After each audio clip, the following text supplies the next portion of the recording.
నమ్మకం ఉన్నదా? మీకు నమ్మకం ఉంటే నేనేం చేయలేను. ఇక కాస్ట్లీ పాచి ఫుడ్ కొడుక తెలంగాణలో ఒక ప్యాషన్ అయిపోయింది.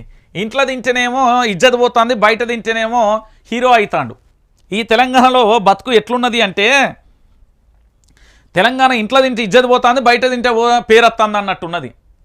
బేకార్ తిండి వడ్డిస్తున్న బడా రెస్టారెంట్లు, పాచిపోయిన పురుగులు వచ్చిన పదార్థాలతో వంట, చూస్తేనే వాంతులు వచ్చే ఉన్న కిచెన్లు, ఫుడ్ సేఫ్టీ అధికారుల తనిఖీలలో బయటపడ్డ భయంకరమైన నిజాలు. రాయలసీమ రిసులు, షాగ్ హౌస్, 36 డౌన్అవుట్ బ్రూ పబ్, గోలీ సోడా, ఇలా చాలా రెస్టారెంట్లలో ఇదే పద్ధతి.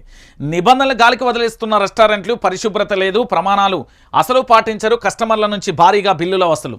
అద్దాల మేడలు, లోపలికి వెళ్ళగానే పరిశుభ్రమైన వాతావరణం, అందంగా అలంకరించిన టేబుల్స్, అంతే ఆప్యాయంగా పలకరిస్తూ మనకు కావాల్సినవన్నీ వేడివేడిగా వడ్డించే మనసులు. ఇవి పెద్ద రెస్టారెంట్లు, హోటల్స్లోనూ మనకు కనిపించే దృశ్యాలు. కానీ ఇవన్నీ పై మెరుగులు మాత్రమే. మేడిపండు చెందన అక్కడి ఏది కిచెన్లోకి వెళ్తే అసలు బండారం బయటపడుతుంది. మనం గుడ్డిగా నమ్మి వెళ్తున్న ఆ పెద్ద హోటళ్లలో జరుగుతున్న మోసం మనల్ని ఇంకోసారి హోటల్ గడప తొక్కనీయకుండా చేస్తుంది. అంతా అపరిశుభ్ర వాతావరణంలో గడువు ముగిసిన ఆహార పదార్థాలతో నిండి ఉన్న hotels, pubs, restaurants, food safety and stands authority of India అధికారులు నోటీసులు ఇచ్చారు. మెట్రో సిటీగా అంతర్జాతీయ స్థాయిని పొందిన హైదరాబాద్ మహానగరంలో ఆహార విషయంలో జరుగుతున్న అక్రమాలపై అధికారులు పంజా విసిరిన నేపథ్యం అంటూ చూడొచ్చు.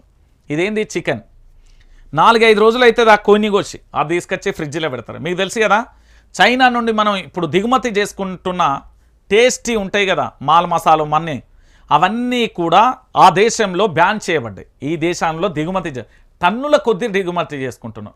మీరు ఏది ఫాస్ట్ ఫుడ్ సెంటర్కి వెళ్తారు కదా, అదేంది నూడిల్స్ అని, ఫ్రైడ్ రైస్ అని, మంచూరియాలని ఇలా తింటారు కదా, దాంట్లో వేసే టేస్టీ పౌడర్ ఉన్నది కదా, అది క్యాన్సర్ 6 నెలల్లో వస్తుంది లేదా 6 సంవత్సరాలలో రావడానికి మూల కారణం.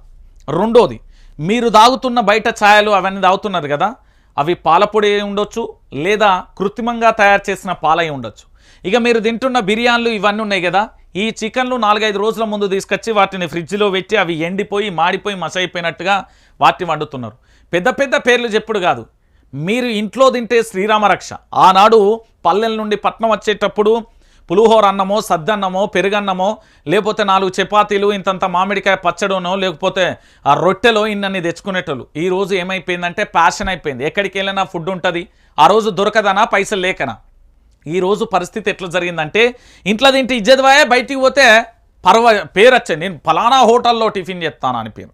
కానీ అదంతా చెత్త అనే విషయం మీరు తెలుసుకోండి. తెలుసుకోలేకపోతే 100 ఏళ్ల ఆయుష్ కాస్త పుట్టుక్కుమంటుంది. దానికి ఎవడేం చేయలేడు.